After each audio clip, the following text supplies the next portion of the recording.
Very few people wanted to see this. Even the little kids who like Disney movies, even they don't seem to be turning up in droves for the movie because the movie is really, really bad. Rachel Zegler is a PR nightmare. This is truly, like, she has to go. I'm sorry, Disney. She has to go. This movie was like you took the original Snow White and just put everything through this filter.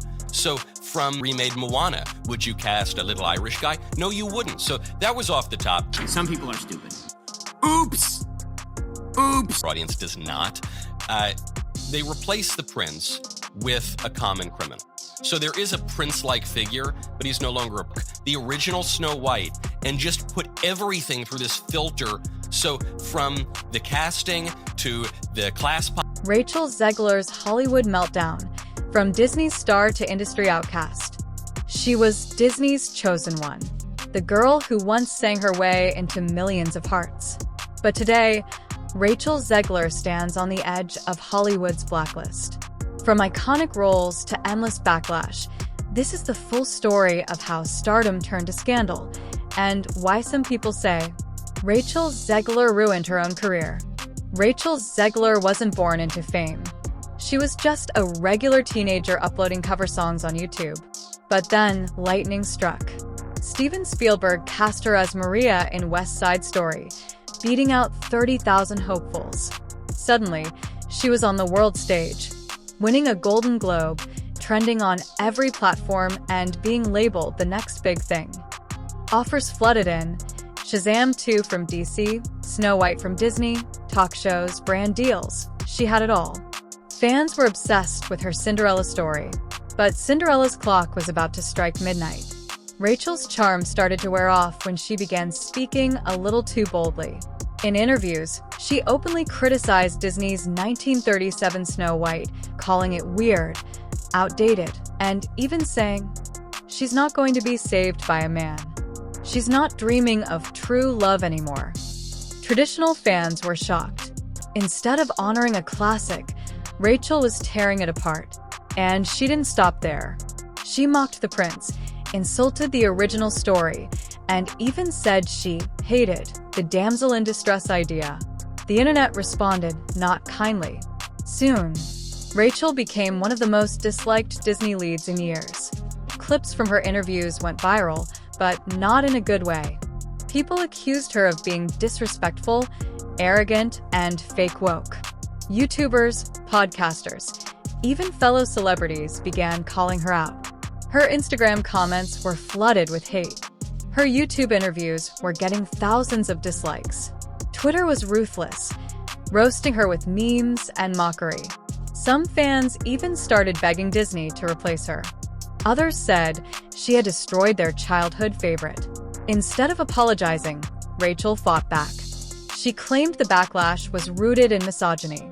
She called critics weird internet trolls. She doubled down on her opinions, refused to walk them back, and came off as more stubborn than sincere. Her team tried damage control, but the internet was already against her. Even the Snow White production team began distancing themselves. Reshoots were delayed. Marketing was paused. Rumors spread that Disney executives were regretting the casting. Inside Hollywood, the vibe shifted. Studios don't like drama, especially when it hurts box office numbers. Rachel's reputation began to impact her future opportunities. She was absent from major press events.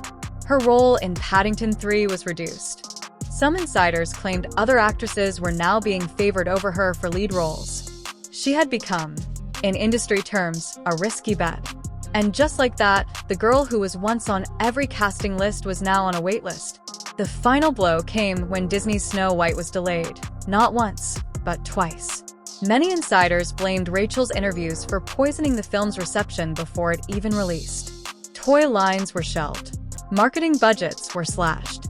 Fans began using hashtags like #NotMySnowWhite and #FireZegler. Disney's dream reboot had turned into a nightmare. And Rachel? She vanished from the spotlight. No tweets. No press. No appearances. Just silence. Rachel Zegler's story is a brutal reminder that in today's world, fame is fragile. She had talent, no one doubts that. She had opportunities most actors only dream of. But somewhere along the way, the spotlight turned into a searchlight. Was she misunderstood? Was she just too outspoken? Or did Hollywood create a monster? Only time will tell if Rachel can recover. But one thing is clear. In Hollywood, being talented isn't enough. You also have to be likable. And once the internet turns on you, there's no magic mirror to save your career. What do you think? Was Rachel treated unfairly? Or did she let fame get to her head? Let us know in the comments. And don't forget to like, subscribe, and hit the bell icon because we've got more Hollywood stories coming your way every week. Rachel Zegler lost IT hears every cartoon studio that mocked her woke Snow White. Rachel Zegler is furious. After months of defending Disney's Snow White remake, the internet has turned the movie into a meme. And now, entire cartoon studios are dragging it frame by frame. According to reports, Rachel is deeply upset and even considering therapy after seeing the backlash explode. But it's not just social media that's mocking her. It's animated TV shows, meme channels, and entire production houses, all turning the movie into a punchline. Disney made a bold move by recasting Snow White with a modern message and a cast that leaned into progressive storytelling. But instead of praise, they got roasted. The remake reportedly lost hundreds of millions at the box office, and cartoon studios wasted no time calling it out. Let's break them down one by one, starting with Family Guy. This show has never held back. And when it came to Disney's remakes, they fired the first animated short before the Snow White drama even hit full swing. In one now viral clip, a frozen Walt Disney is revived in a hospital. The doctor leans over and says, "Welcome back, Mr. Disney."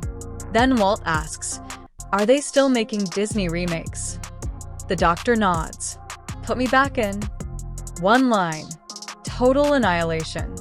Family Guy was already calling out Disney's reboot obsession before Rachel Zegler even filmed her first Snow White scene. Then came the second jab, way more direct. Peter Griffin walks through Disneyland while a roller coaster dives in the background. What's written under the track? Disney stock. It's subtle, but brutal. The visual says it all. Disney's value is crashing alongside its brand. But the third roast? It hit the hardest. Peter is watching TV. He sees a pretty girl and says, "Wow, that girl is hot." His friend replies, "That's a boy." Then it happens again, and again, until Peter screams, "What is everything?" It wasn't just a gag.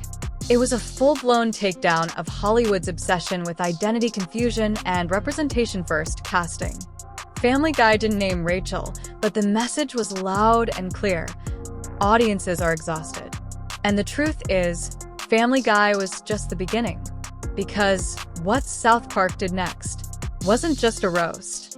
It was a full-blown animated nuke. And it didn't spare anyone from Kathleen Kennedy to Snow White to Disney's entire boardroom. If Family Guy swung first, South Park dropped the nuke. In their now infamous special, Joining the Pandaverse, South Park delivered the most savage takedown of Disney's modern era, and Snow White was one of the biggest targets. The episode features a version of Kathleen Kennedy, the head of Lucasfilm and one of the architects of Disney's current direction. She holds a magical artifact called the Panderstone, which she uses to insert diverse, rewritten characters into every franchise. The satire? Brutal. Every classic movie and series is rebooted with the same formula. Put a chick in it and make her gay. That one line, just 8 words, completely torched the strategy behind Disney's live-action reboots. Clip 2. And yeah, South Park went after Star Wars. But Snow White was right in their line of fire, especially since the backlash around Rachel Zegler had already become a full-on symbol of how badly Disney's remakes were being received. Even conservative commentators like Ben Shapiro reacted to the episode, calling it one of the most honest things South Park has ever done about Hollywood. Clip 3. And then came the Daily Wire. After watching Disney struggle with Snow White's release, Daily Wire Studios announced they were making their own version, one that would be propaganda-free, not rewritten, and true to the original fairy tale.